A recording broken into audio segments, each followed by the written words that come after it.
حضرت خواجہ بایزید بستامی رحمۃ اللہ علیہ آپ جب مدرسے گئے نا پڑھنے کے لیے تو پڑھ رہے تھے سبق، تو یہ سبق جب آیا یہ پڑھا کہ اللہ فرماتا ہے میرا بھی شکر ادا کرو، اپنے والدین کا بھی شکر ادا کرو، تو بیگ اٹھایا اور گھر آ گئے، بستہ اٹھا کے گھر آ گئے، اپنی امی جی سے عرض کرنے لگے امی جی بڑی امتحان والی بات ہے، آزمائش والی بات ہے، آپ بھی بڑی عظیم ہستی ہیں، میرا رب بھی بڑی عظیم ہستی ہے، قرآن پاک میں اللہ حکم فرماتا ہے کہ دونوں کا شکریہ ادا کرو، دونوں کے حقوق تو بہت بڑے ہیں،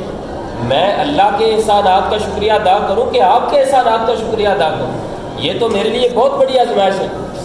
یہ تو مجھ سے نہیں ہو سکے گا، میں تو کمزور ہوں۔ تو پھر آپ مہربانی فرمائیں، شفقت فرمائیں، اگر میں ان دونوں ہستیوں میں سے چنوں تو کس ہستی کو چنوں؟ اب ماں اللہ کے ولی کی ماں ہے، وہ بھی یقیناً ولیہ کاملہ ہے، انہوں نے کہا بیٹا اگر میرے اور رب کے درمیان سے تو ایک چنے تو پھر تو اللہ کو ہی چننا چاہیے، وہی عظیم ہستی ہے، پھر تو اس کو چن۔ اچھا فرمایا کہ جا میں نے اپنے حقوق تجھے معاف کیے، تو اللہ کے حقوق پورے کر لے بادشاہ۔ حضرت بایزید بستامی رحمۃ اللہ علیہ 12 سال تک جنگل میں جا کے پوری دنیا کو چھوڑ کے، گھر بار کو چھوڑ کے 12 سال تک جنگل میں بیٹھ کے اللہ اللہ کرتے رہے۔ 12 سال کے بعد دل میں خیال آیا ماں کو ملوں، صحیح سلام تو عرض کر رہا ہوں، کتنی دیر ہو گئی، اداس ہو گئے، ملنے کے لیے آئے تو آدھی رات کا وقت ہو گیا، تو دروازے پہ آئے، دستک نہیں دی، سوچنے لگے ماں کی خدمت تو کی نہیں، ماں کی کبھی خدمت تو کی نہیں، ان کو آرام تو پہنچایا نہیں، بایزید انہیں تکلیف کیوں پہنچاتا ہے؟ جب تو آرام نہیں دے سکا تو کم از کم تکلیف تو نہ دے،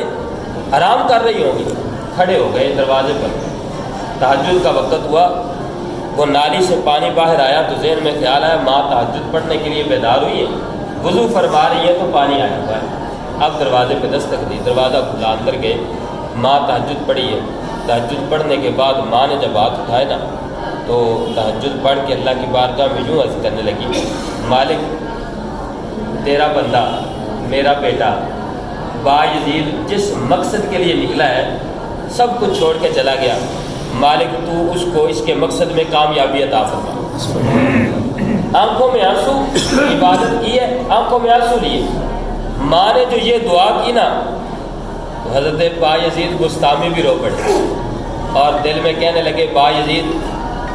جس ماں کو تو چھوڑ کے اللہ اللہ کر رہا ہے نا